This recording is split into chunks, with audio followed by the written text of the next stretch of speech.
Hello, thank you for joining our session today. I usually like to wait just a couple of minutes before we get started in case there's a few people who are just opening their email and logging on. In the time being, you can use the public chat we have available. Do feel free to say hi in that space.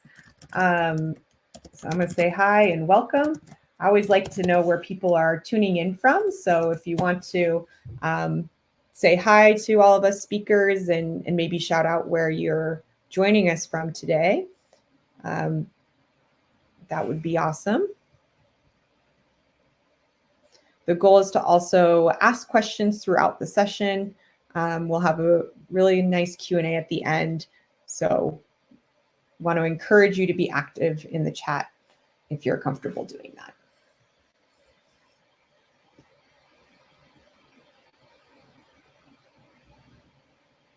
All right, we'll go ahead and we'll get started. Thank you everybody for joining today's session. This Education USA session is Understanding U.S. Graduate Admissions. And we are Education USA. Education USA is a U.S. State Department network of more than 400 international student advising centers. We are in more than 170 countries around the world. And the goal of Education USA is to help international students with finding good fit accredited post-secondary institutions in the United States. And you can learn more about our network at educationusa.state.gov. Most importantly, happy International Education Week. This is the week of the year where we really celebrate international students in the United States. It's one of the reasons that we wanted to make sure to have a webinar that spans so much information and so many different types of study in the United States. We love to celebrate the numbers of students this week as well. So Canada remains the fourth largest sender of international students to the United States. Almost 29,000 Canadians studied in the United States this last academic year, and almost 10,500 of those were graduate students. So about 1/3, a little over a third, are pursuing their graduate studies.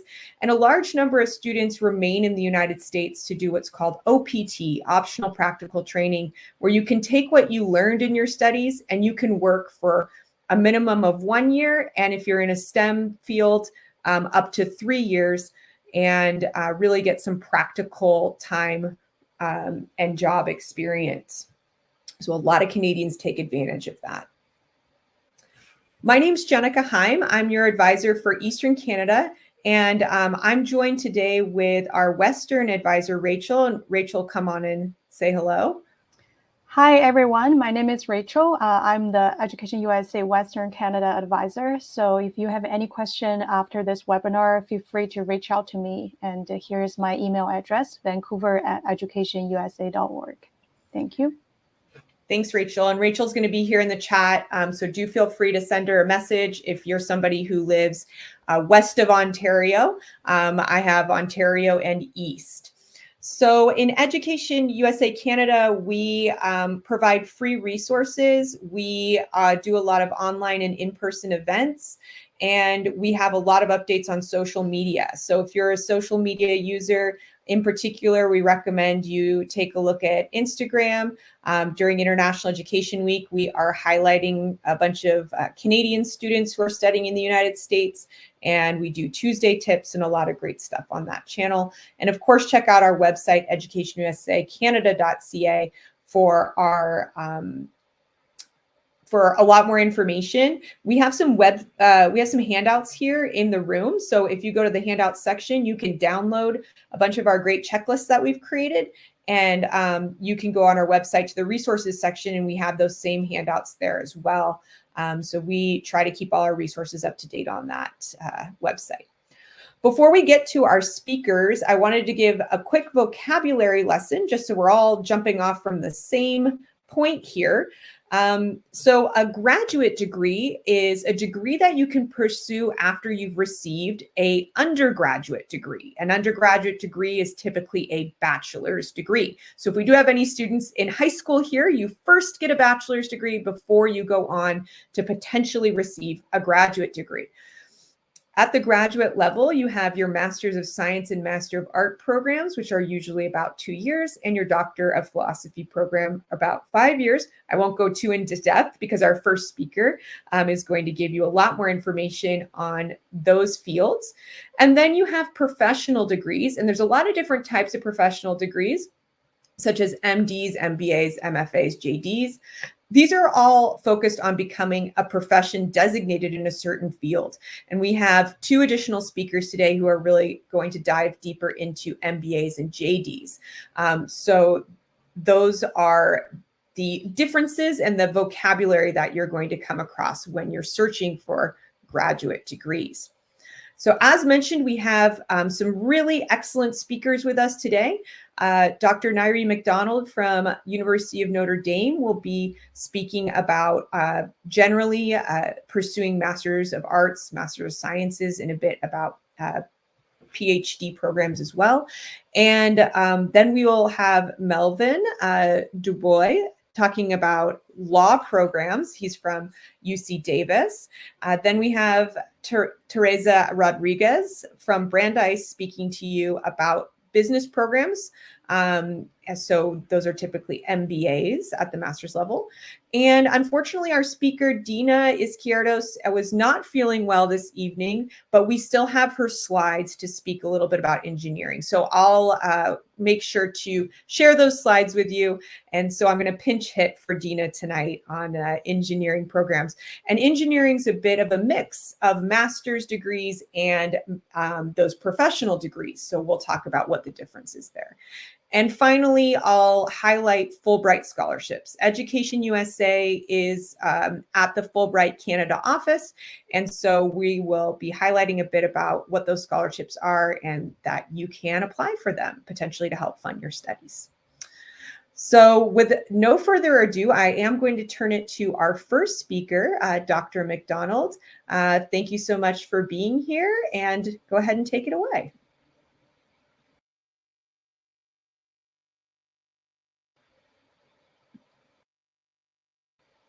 And make sure to turn on your microphone. Thank you. There you go. Hello, everyone. I am Nairi McDonald. I am the Associate Dean for Graduate Enrollment here at Notre Dame. And what it means is that I oversee admissions for all of the graduate students within the graduate programs, all of the master's and PhD students in the College of Arts and Letters, Science, College of Engineering, Keough School of Global Affairs, and the doctoral programs that sit within our business school. So in short, what I'm going to talk about is what's important as you go through this process, what makes up your graduate application, and when should students talk to or try to reach out to faculty members. And I'll also cover to some degree the difference between the master's programs. One of the things I always tell students as you start this process is a really good idea for you to organize your process. This link here, I'm hoping that you guys plan to share the slides or at least take the link out. It's a spreadsheet that I give students who are at Notre Dame who are looking to apply to graduate schools to help them organize all the little bits and pieces that need to be done.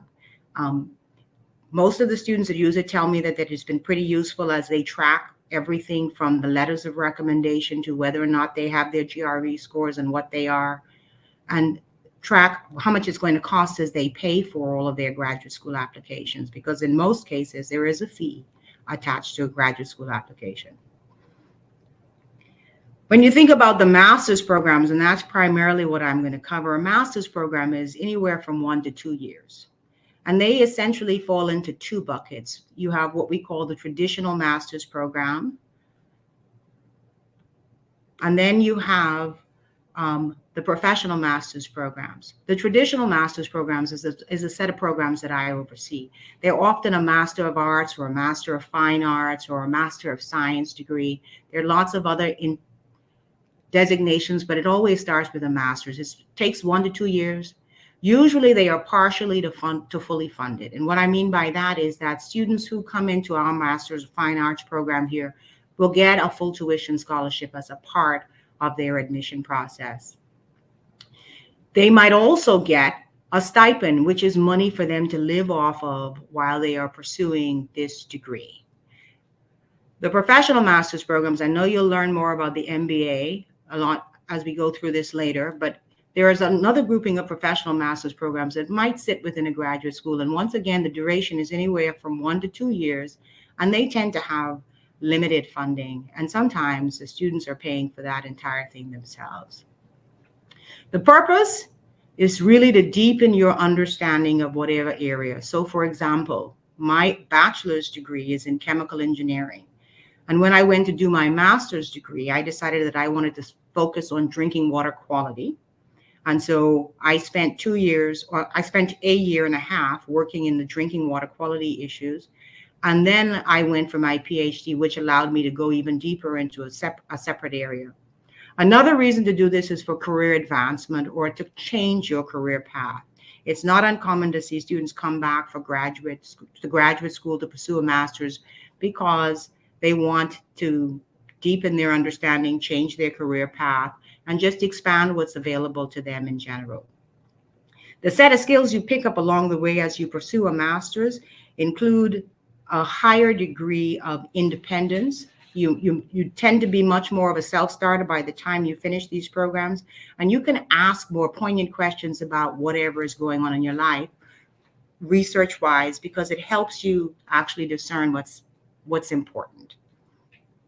These master's programs at the graduate level are also gateways to doctoral programs, which take up to 5 years, sometimes as many as 7 years to complete. And the doctoral programs are oftentimes fully funded, which means you get a full tuition scholarship and you would get some sort of stipend to live off of while you're at the university.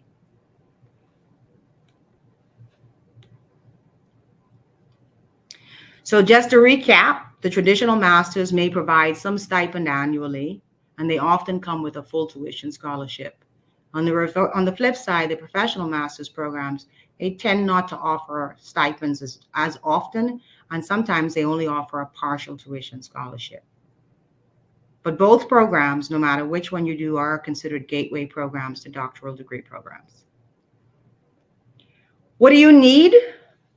You need a CV or a resume to apply. You need a statement of intent or a personal statement, which is really just a summary of why you want to go to graduate school, why you want to do the work you say you want to do in graduate school, what you want to do after graduate school, and why you might be a good fit for the program that you are applying to.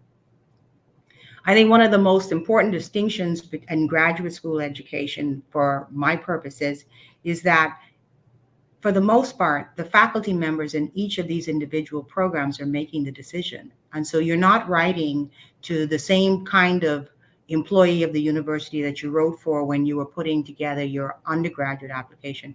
You're actually writing to people whose life work is to do research and teach and do service for the university. And so it's a bit of a different statement from what you wrote. But again, if you match that statement to the audience, then really you'll be in good shape. In most cases, you need 3 letters of recommendation. Most universities now will accept unofficial copies of your transcript. And so you can download your current university transcripts or former university transcripts and upload them to many applications as a part of the process.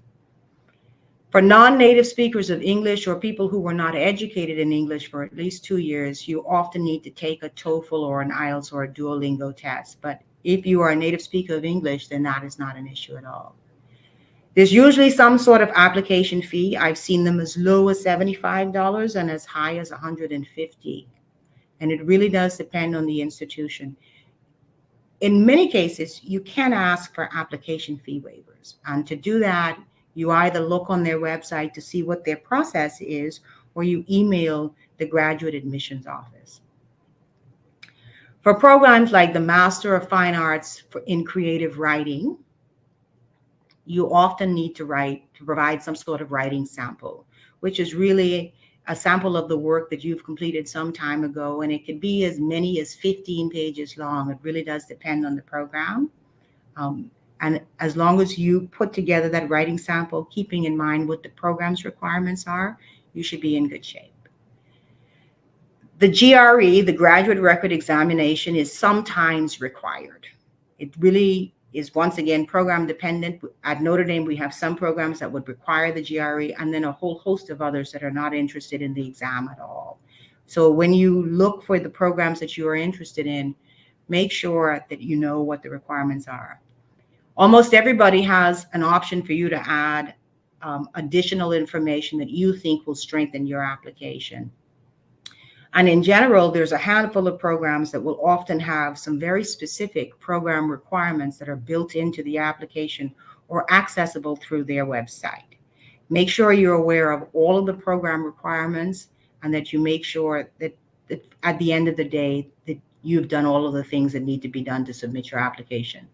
A lot of graduate programs have a minimum grade point average. In the US, the standard is a 4.0, where an A is a 4, 90% or better is a 4, and a B is 80 to 89%. And so a 3.0 is essentially a B average. I've seen universities waive the GPA requirement in the past, and I've seen them hold quite firmly to their GPA requirements. At the end of the day, the grouping of application requirements is pretty general. And you need to know specifically what your program is looking for. And so be sure to take a lot of notes and write down a lot of information on what the program is requiring and why. And then, of course, it's always a good idea to ask questions when necessary. So the statement of intent, the personal statement, here are the guidelines that I've seen on one level or another, somewhere between 1 to 3 pages, double space. I always tell students to get feedback from the faculty who are writing their letters of recommendation and also get feedback from the writing center. You should use it to explain your motivation, how you fit into the program, and how your strengths will actually contribute positively to that program. And it's also an opportunity for you to address unusual circumstances briefly without excuses. Include your name and the program on every page, because there are times when bits and pieces of information may be separated from the electronic application system most of us use, and that will give them an opportunity to always know exactly who wrote the statement that they are reviewing. At the end, it should highlight your intellectual strengths, your interests, and your future goals. This is a question I get a lot. How do I connect with the program with the faculty? And I always tell students that faculty may be unresponsive, but graduate students oftentimes are not. My advice is to do a basic Google search with some keywords on the research you plan to do in graduate school and see who pops up. You can use that Google search to find articles that they have written, read a few of them, and then email the faculty. That might make them more responsive. When faculty publish articles, they oftentimes publish those in concert with graduate students. And if they did, the graduate student is also listed as one of the people who published this article. And you can find the graduate student. Graduate students love to talk to potential graduate students to give them some advice or information about what it's like to be a graduate student where they are. The other thing I would encourage students to do is discuss the programs you want to write to with your letter writers, the people who will write your 3 letters of recommendation. They often have really good insight into what programs might be a good fit for you, and they may even have contacts that they are willing to share to give you an introductory email to improve the chances of you getting a response. At the end, I always think it's a good idea to reach out, and at the very least, they know how committed you might be to their program. If you want, you can contact us directly. Here is our website and our email address, a phone number, and some links to help you figure out how things might work here and perhaps at other places as well. In the end, I wish you all well, and I think this is my last slide. Yes, thank you so much. And a question came through about grade point average conversion. So is it common for graduate schools to convert a grade point average from Canada, such as one on a 4.3 scale, or would that student be required to get a credit evaluation? What's your experience? And so in my experience, we don't require credit evaluations. What we do is we ask the student to give us the grade point average that they have on the scale for which they have been using it. And then for each country in general, and even on the universities, when they give you your transcript, oftentimes they'll have the information about what that scale is. And so we have it or we can get it. Excellent. Yeah, and so that'll be different university to university depending on whether they require the credit evaluation. Correct. Excellent. Thank you so much, Dr. McDonald. And I'm going to go ahead and throw a poll up here. If anybody would like to learn more about the University of Notre Dame and their graduate programs, you can go ahead and click yes, and you will get an email and response back. Thank you so much for that information. It was very informative. You are welcome. Thank you. So we started with an excellent overview broadly of graduate programs, of a lot of the different things that you're going to be encountering if you apply for a master's degree. Now we're going to dive a little bit deeper into more specific professional programs. And so one of the things that I really will encourage you to do is think about, how are these the same? What are some of the requirements that you're going to find that will be similar across grad programs? And what's really different? And our speakers are going to really highlight what some of those differences are. So we're going to get started with Melvin at University of California, Davis, to talk to us a little bit more about law school and law admissions. Thank you, Jenica. Thank you all for being here. Bonjour à tous, pour ceux qui sont francophones. Thank you for inviting me and for giving the opportunity to give a little bit more information about studying law in the United States. I'm Associate Director for International Outreach at UC Davis School of Law. I work in the international department, but I'm also knowledgeable and can give some information on the JD department, which is domestic. Maybe just a short disclaimer for people who don't know where Davis is located. We're part of the world-renowned University of California system, which comprises 10 universities within California. We're located in the northern part of California, where the blue star is, very close to a lot of world-renowned landmarks and very famous cities.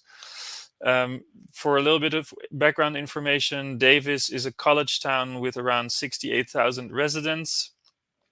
Also famous for bike capital of the United States. And I just learned that Jenica did her undergraduate studies at UC Davis. So that was a good surprise to hear. I see, go Ags, indeed, Jenica. For your information, out of those 68,000 residents, we have about 35,000 enrolled UC students. Those are all undergraduate and graduate students. Now, there's about 7,000 graduate students. Out of those 7,000 graduate students, there are about 500 law students. Definitely very international community, as there are about 140 different countries represented, and we have a lot of graduate programs available. There are 99 graduate programs available. I quickly want to give a little bit of an overview of what the degrees in law are offered in the United States and what they can comprise. For domestic students, people who did their undergraduate in the United States, the most ideal degree would probably be a Juris Doctorate. Now, this is the first law degree in the United States. I'll go into this a little bit further. In the United States, since it's a professional degree to study law, you cannot study it at an undergraduate level. So there is no Bachelor of Law available. For the United States students, they will most likely do any style of other undergraduate degree, whether that can be music, it can be political science, it can be economics, and then go into a JD program, which will be a graduate program, so the master's level. So this is for domestic students. It's a 3-year program with the purpose of allowing someone to practice within a particular state in the United States. So you need to pass the state bar in order to be able to practice within a state. Now, for international students, the LLM program might be more interesting. It's a 1 or 2 year program. It's open for international legal practitioners or international law graduates. So people with a international degree, whether that's a Bachelor of Law, an LLB, are able to attend these programs with the purpose of obtaining advanced knowledge of the US legal system, and maybe have particular knowledge in a specific field. And then there is, of course, the doctoral studies, the SJD or PhD track, which can be 3 to 5 years. This can be a mix for domestic and foreign scholars who want to undertake a career in academia or do research.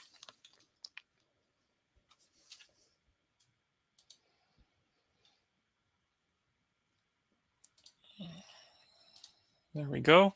So how exactly do you prepare for law school? I want to say that there are no necessary specific majors to prepare for law school. Certain people think, oh, you might need to have a specific background. The admission are different per school, right? Every school has the right to impose different prerequisites for the JD program at UC Davis in specific. There is no necessary major requirements. Actually, we're looking for a diversity within the JD classes.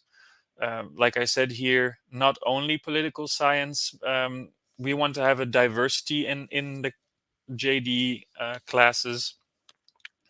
The majority of people who go into law have had an undergraduate in political science. This is why I mentioned that we don't require any prerequisites or specific majors, because we don't only want to have people who studied political science. We are open to anyone who did an undergraduate in any other degree. So it can be a STEM degree, it can be economics, it can be music, sports, or anything like that. How else can you prepare? Most law schools will, of course, accept the LSAT. This is a specific admission test for the law schools. Now, more and more schools also accept the generic graduate testing, so GRE or GMAT, that you can take. But most of the law schools still accept LSATs. As opposed to the LLM program, since you're international bachelor holder, you will not need to take any LSAT, GRE, or GMAT standardized testing. You only are required to have an LLB or an undergraduate degree in law, so a bachelor in law. Now, of course, the previous speaker, Dr. McDonald, explained a little bit the application checklist that was needed, and it doesn't vary a lot, I want to say. Maybe the average GPA might differ from school to school. This is where the law schools mostly have an agreement on what is necessary. So, of course, you need to submit an official transcript or official transcripts of all the universities that you have attended with a threshold of a minimum of 3.0 GPA. Just like mentioned before, also the English language requirement. Of course, if you are a English language speaker, native speaker, you will not require one. Or if you have done any schooling in English, that is also not necessary. A statement of purpose, letters of recommendation, All these items might have slightly different tweaks to it depending on where you're applying to. So letters of recommendation specifically for UC Davis are 2, and they can be from a law professor, or if you have been working somewhere, it can be from a manager, a director, or from a client if you're an individual worker. Of course, submit your resume is very important. And then we come to the application. And then the application is very different per school, per program. Every school has their own style and their own deadlines that are preferred. Certain schools are very strict with deadlines, as other schools are more lenient. I'll just take the example of UC Davis to keep it easy.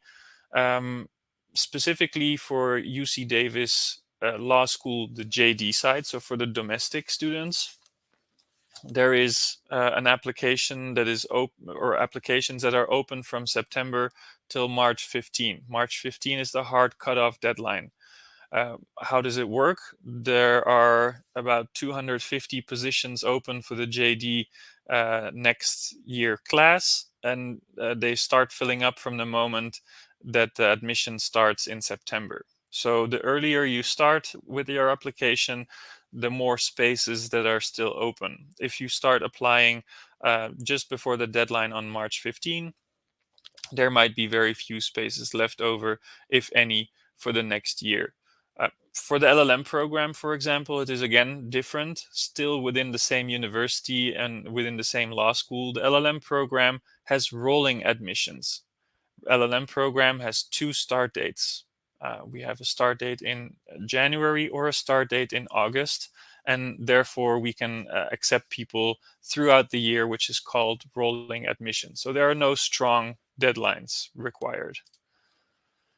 I do want to give some general tips. I know that it's a general graduate fair, so I would say general tips are probably welcome for anyone who wants to go from undergraduate applying for a graduate program. I think communication is key. Whichever school you're planning to apply to, of course, this is applicable to any school, whether you're wanting to go into a Master of Arts or Master of Science or a law school, an MBA program, or any graduate program.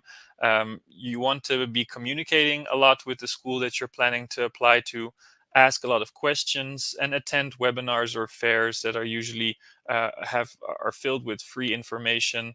Some law schools have one start date, like I mentioned, which is in August. Some other law schools might have 2 start dates. I also just mentioned that the law school at UC Davis has the specific submission deadline that works between September and March.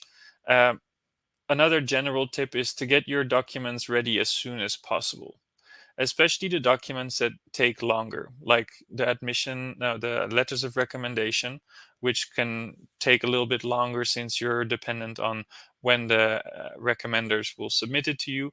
And also the English language test can take a little while if you need to take one. They're valid for up to 2 years, I think, or 3 years. Therefore, take the tests in advance, and those are always documents that you can keep in your portfolio. And just the last few tips: keep an eye out on your email once you are applying for a particular school. Make sure you don't get any feedback email. Maybe you're missing some documents. We always try to reply to all communication promptly, so we always appreciate when you also reply within delays. And of course, keep an eye out on how to check your application, and make sure to save all your passwords and locate them so that you know how to check your application. Thank you very much. If anyone has any questions, I'm available to schedule a follow-up meeting or send you additional information. Thank you, everyone, and thank you, Jenica, again for inviting me. Thank you so much, Melvin. And if you have any more questions, or you'd like to get contacted back by Melvin, you can go ahead and click yes on this particular poll. And so we're going to move along to our next speaker. Teresa Rodriguez is joining us from Brandeis University. It's going to talk a little bit more about business school and admissions to MBA programs. So Teresa, go ahead and join us on camera and microphone.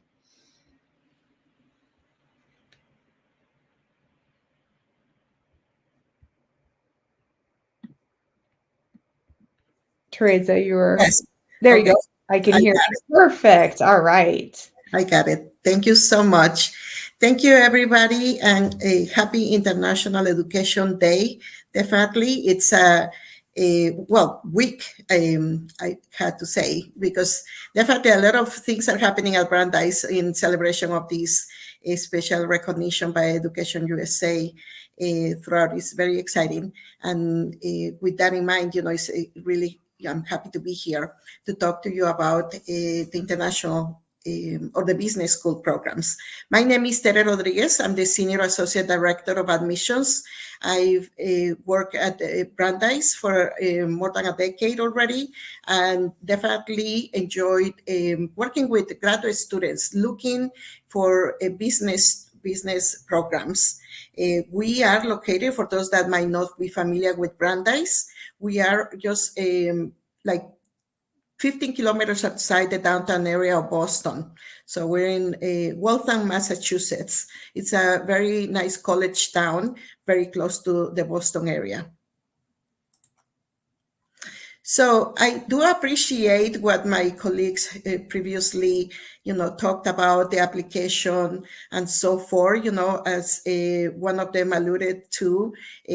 Much of the process is very, similar across the different programs for the different areas or domains that students are considering to apply for graduate schools.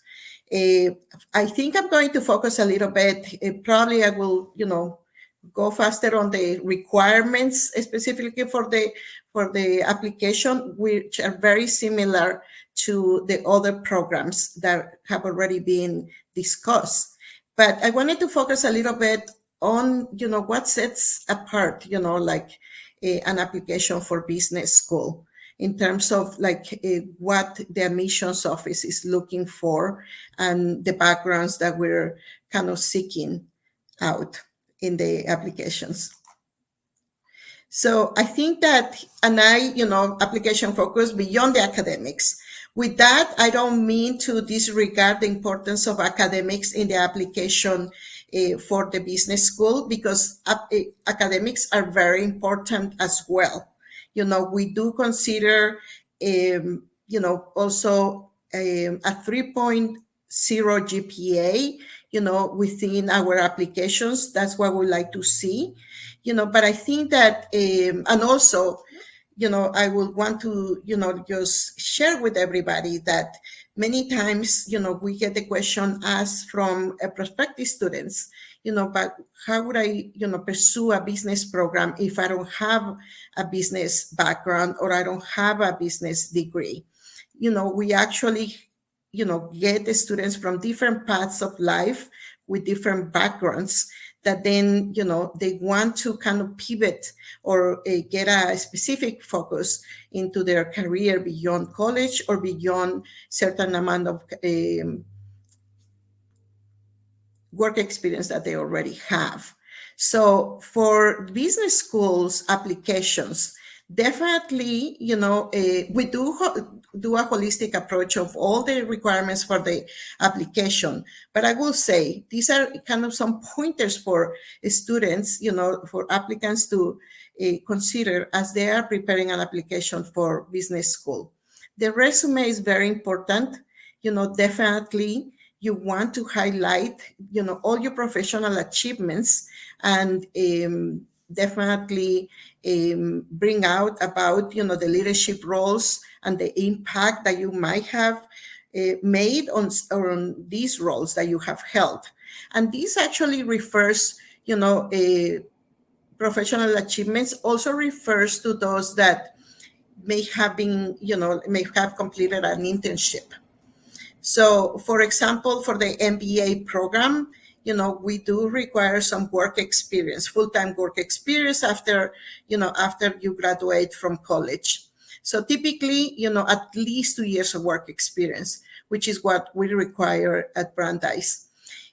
For the specialized masters, those actually, because many times those are pre-experienced programs, they are ideal for a recent college grad that might be looking for just the specific skill set in an area. And I'll talk about a little bit more about the programs, for what we offer and what may be offered at other schools as well. The essay, for example, is not so much of a personal statement, but it's more focused on your career goals and leadership, again, the leadership experience you might have had and the personal values that you owe. Definitely when I said about, focusing on your career goals, I think that is so for admissions in the business schools, it's important to find a fit, for the cohorts that we select. So definitely you want to make sure to research the school well, to research their programs and also like concentrations within their master's programs to see if those align with your goals. If that's the case, definitely you want to make sure to leverage what you have learned about the school and then how that will align with the career goals that you have. Because there is a lot about the fit in a business school application. A fit for you as a student to be in a cohort that we're kind of building up, each year. You definitely want to see how you will fit, what you will bring into the classroom, into, the opportunities that you have that you have a reach for, like experiential learning opportunities that are offered through business school. You definitely want to make sure that you highlight that, how you can be a good fit for the school. But you also want to find the fit for you as an applicant.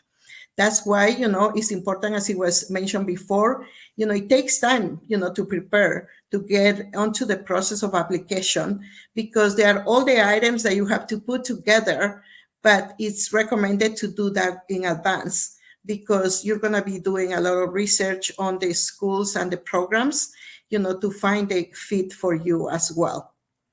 The recommendation letters are very important as well. And then definitely the emphasis is on professional accomplishments and leadership potential. This goes for both the MBA and the specialized business programs, if you only had an internship. So we don't, pay special attention on titles of the recommenders. We really want to make sure that the applicants choose somebody who can attest to the best of your professional performance, somebody who is going to speak well about you as a professional in a company or in a job, in an internship, and so forth. So take your time and choose wisely about who your recommender is going to be. And obviously be mindful about giving them heads up, some time ahead, the deadline, to prepare, the recommendation letter for you. Many times, the application deadlines come and go, and then, your recommenders tend to be very busy if they are, faculty members or supervisors. So you want to give them a heads up in advance. In reference to being a recommendation letter from faculty or a professional recommendation letter, I will say that for the MBA, most of the time and most likely you will be required a professional recommendation letter. For the specialized masters, you can probably request one academic recommendation letter and possibly a professional one from your internship if you had one. The other, aspect of, the business school application is the testing, for GRE or GMAT. Definitely, during your research, you might find that many of the schools nowadays, and this happened actually post-COVID, is that the testing is optional, which means that you can decide to either take it or if I think that we recommend the students to take it if they need to kind of, strengthen some parts of the application. For example, like academics in their transcript. But definitely that takes time. You have to get, your date. You have to get, the preparation for the testing, and then take some time for the schools to receive your score. But definitely encourage, if many times as business schools will consider you for additional scholarships if you present a competitive score for the GMAT or the GRE. These are the items that, application requirements. As I mentioned before, my colleagues previously mentioned. So I'll just jump really quickly to what Brandeis is. And the Brandeis International Business School, our strengths are really in the programs that we offer, which focus in business, finance, economics, and data analytics. We have faculty members from really top-notch faculty members that really teach to the expertise they have on each of these fields, and also on concentrations that are offered through our programs. Like the MBA, for example, has concentrations in data analytics, entrepreneurship, strategy, and innovation, among some of them. Our community is global, and committed and connected. We have alumni from, different parts of the world. They stay connected. They give back to our community, student community, by opening the doors to their companies where they work, to receive, students who are doing some of the visits to their companies. They also come to campus to speak about their experiences, and during the program at Brandeis and after the program. So as I had said before, we are in Boston and the Waltham area. Boston is a great location to pursue your business school degree. We're a hub to it's a hub for entrepreneurial, technology, and consulting firms, as well as financial and pharmaceutical companies. So definitely there is a lot to be, to have reached to in the Boston area. And then these are just really quick, the programs that we offer. As I've been mentioning, we have the MBA program, which is a 2-year program. And then we have the other specialized master's programs, which typically are shorter than an MBA program. But I'm happy to, connect with everybody. I know we're running out of time a little bit, and we want to make sure to answer all of your questions. But I'm happy to, for you to send your emails and answer the poll so that I can get your information and continue the conversation about Brandeis, and also about how to prepare a strong application for business school in general. Thank you so much, Teresa. And I did go ahead and throw that poll up there. If you'd like to learn more about Brandeis, do feel free to click yes, and Teresa will get back in touch with you. Thank you so much. So as I mentioned previously, unfortunately, our speaker on engineering is not feeling well. So I will be motoring through these slides pretty quickly. The good news is there is going to be a recording. So if you need to go back and read further, you can. So essentially, there are some quick definitions, the difference between a Master of Engineering and a Master of Science in Engineering. So a Master of Engineering degree is a professional graduate program. It's focused on advanced technical knowledge and practical skills in engineering, emphasizes applied learning often through coursework, projects, and internships, and is designed for students pursuing careers in engineering industries rather than academic research. And often these are 1 to 2 year programs. So do consider a Master of Engineering if you are looking for a professional course of action. And remember what Dr. McDonald was saying earlier about the differences in funding availability, typically less for professional degrees and more potentially for the graduate degrees. So a Master of Science then would be a postgraduate program, just like that was described earlier, more focused on research and could prepare a student to potentially take on a PhD later on if they so choose. As far as the differences between the MS and the MENG, this can vary by institution. And I'm realizing that this font is quite small and I cannot read it super well from this angle. Let's see. I can do a full screen. That's going to help me out. There we go. MS being open to students from all life science backgrounds, whereas engineering, it's important to have a strong engineering background. So just like the law, business school, you heard a lot of in the United States that there's a lot of openness from where students come from for many different types of degrees. But for a Master's of Engineering, very specific engineering courses and math background will be required. When it comes to job outcomes, Masters of Science in Engineering could qualify for research positions, potentially engineering positions, and Masters of Engineering is really specific to the engineering field and industry.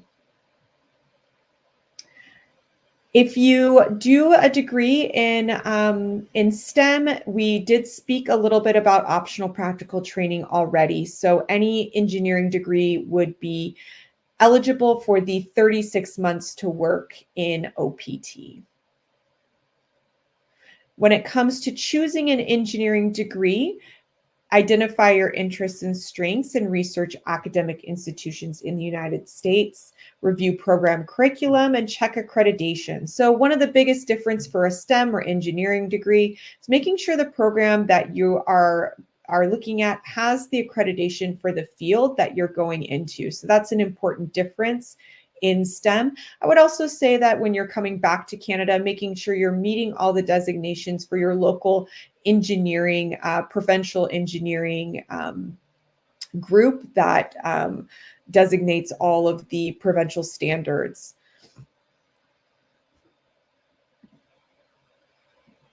So I'm not going to go too deeply into these because what you're going to find is they're very, very similar to the points that have already been brought up.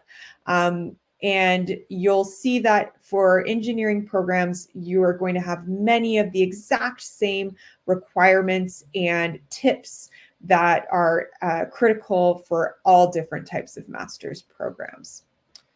When it comes to funding opportunities, you are looking at potentially assistantships and fellowships for the Masters of Science and Arts side. And potentially on the Masters of Engineering, you could get some merit scholarships. There's also the Fulbright that you can consider, which is going to bring me right to talking briefly about the Fulbright Award itself. So EducationUSA is located at Fulbright Canada. The Fulbright Award is for any student who has a bachelor degree. So you can be a student, but you don't necessarily have to be a student. You could be a graduate student, you could be a researcher, or you can be a working professional. The Fulbright is a 6 to 9 month exchange program. It's typically at a university, but it can also be to a research center, think tank, or government agency. It is field open except for medical studies. So every single program we've spoken about today, if you apply, you could apply for a Fulbright Award as well. The award value is $25,000 US and includes other financial insurance allowances and visa costs as well. There are 3 different branches for the Fulbright Award, the Formal Enrollment Award, the Research Award, and the Independent Research Award. So students who are currently enrolled in graduate programs in Canada can apply to do their research in the US, or you can, if you're in the process of applying to graduate programs, you can also consider in the future a Fulbright program. Do be aware that the deadline does occur every year on November 15th. So for the upcoming cycle, we just had the deadline. So I know that this, hopefully the folks who are joining us, many of the people who are in the application process for Fulbright received an email to join this session today. So hopefully you've already gotten your Fulbright application in and you were joining today to learn more about completing your admissions. And if you're looking far into the future, just note that the deadline is earlier than when you apply for actual universities. And that is because it is a lengthy and involved process, and it is quite a selective award.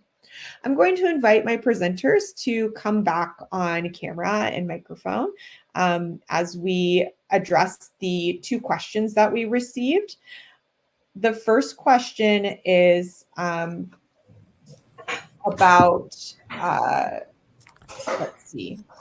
is about scholarships and how scholarships work at the graduate level. And I know that we have already spoken about that a bit, but maybe each of you can emphasize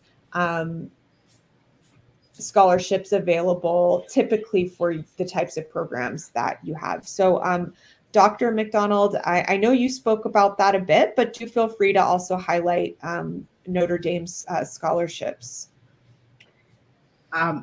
So I spoke mostly about the master's program. So typically a PhD student who is admitted to Notre Dame is going to get a full tuition scholarship and a stipend. And that stipend is to cover cost of living. And the stipend can be anywhere from $37,000 to almost $46,000 a year. And that's paid directly to the student. And it includes health insurance as well. And that's just a normal part of admissions for those PhD programs. They also offer other types of scholarships that students compete for once they have been admitted, and that's by nomination from the program. And those scholarships can take them up to almost $50,000 a year. You can, for the master's programs that are more traditional, they will tell you what kind of funding they're going to provide to you almost immediately. And then I always encourage students to apply for external money because only 6 to 10% of the applicant pool in a given year will. And because so few students do it, it actually puts you in a much better position to get admitted because you can talk about something most people haven't done, right? And so I would encourage you not only to think about what money the university might give you, but there are tons of people who will give money for students to go to school, and you should be looking for those as well. We have a number of Canadian students here, and I think there is something called the SS. Yes, quite a few of them have come here. Yes, they've come to Notre Dame on that fellowship, using that fellowship money. So there's the money the university might give, and then there's you being proactive and finding additional resources, and I guarantee you they are out there. Yeah, so the Canadian government does have the Shirk Award. That's one that has some availability. There's only certain awards that can be taken to the United States. So you need to do your research on if you qualify for that specific one. And then, of course, the Fulbright. There are a couple of other pretty selective scholarships. Usually their deadlines are pretty early. So if you're a current applicant looking for the next year, you absolutely need to be searching for and applying for these scholarships concurrently. As I mentioned, the Fulbright deadline just passed last week, and so you'll find a lot of those selective scholarship deadlines will pass quickly. Are there any other scholarship highlights, either Melvin or Teresa, you'd like to point out? Yes. I like to mention that, for the business school programs, you also, we actually offer generous merit-based scholarships for our master's programs. So we do encourage, the first two rounds of applications typically will be the priority scholarship consideration rounds. So the earlier students apply, the better chances to obtain a generous scholarship. Definitely, when I say merit base, we look at, your professional experience, your academics, and really, as I said in the presentation, is a holistic approach of what we consider for awarding a scholarship, and it's not a separate process to apply for one. You will be considered, as we are making a decision on admissions, we will consider you for a scholarship. So once admitted, you will see the information on your admissions letter if you have been awarded one. And Melvin? Yeah, I second what Tere was saying. Exactly, in our program, at least in the LLM program and in the JD program, it's really on a case by case. As you are being admitted, the admission committee reviews your application, and on a holistic approach attributes every person an individual scholarship amount. So it's really hard to give one number. It comes back down to your personal background, your academic background, your professional background, and of course, certain people are in need of more financial aid than others. And just like Dr. McDonald was saying, it doesn't only come down to the scholarship that is given by the university or by the program that you're looking for, but there are so many other external scholarships that are available that, if you do the research, can add up. Okay, so an own scholarship from the university or from the program plus another scholarship might make the difference for you to be able to afford it or not. So definitely recommend that. So I know we are running to the end of time here, but there's a quick two other questions. So Melvin, if a student's interested in applying to law school later on and they'd like to go to community college first, will that affect their law school admissions? That's a good question. What I can do is, since I'm not the JD admission officer, this is a very specific question for the JD department. What I can do is I can take the person's email address or refer them to the admission of the JD side. I'm not aware of any of these implications of community college with regards to the law school application. So I don't have an answer right now, but I can get it for you. If you email me or if you email Jenica, we can follow up. Yeah, I would say typically they'll be looking at your bachelor's degree, where it's from, and it's more about also your involvements as well. So even when you go to community college, that can be a strong pathway. Make sure you're involved in your community college. That's a great way to get yourself prepared to be a strong applicant. As far as visas are concerned, Canadian citizens do not have to apply for a visa to study in the United States. They will get an I-20 just like all other students, and they will be considered F1 students. So you'll still be an international F1 student. You just don't apply for the visa. If you're on an exchange through Fulbright, then that's what the J1 status is. And Fulbright, you can only apply for the Fulbright during your towards your first year of study. So if you're already studying in the United States, you're already on your F1 status, you no longer can apply for an exchange visa. And so at that point, unfortunately, you can no longer apply for a Fulbright award. So thank you everyone for joining us today. And thank you so much to our speakers. Please use the clapping emoji to give them all a round of applause. And I hope everyone has a wonderful last day to their International Education Week. And our fabulous speakers have been very generous with their time and with their email addresses. So do feel free to be in touch with any of us if you have more follow-up questions. We're going to go ahead and close out the session for tonight. And thank you, everyone. Have a nice evening. Thank you. Thank you, everyone. Thank you, Jenica. Thank you, night. everyone.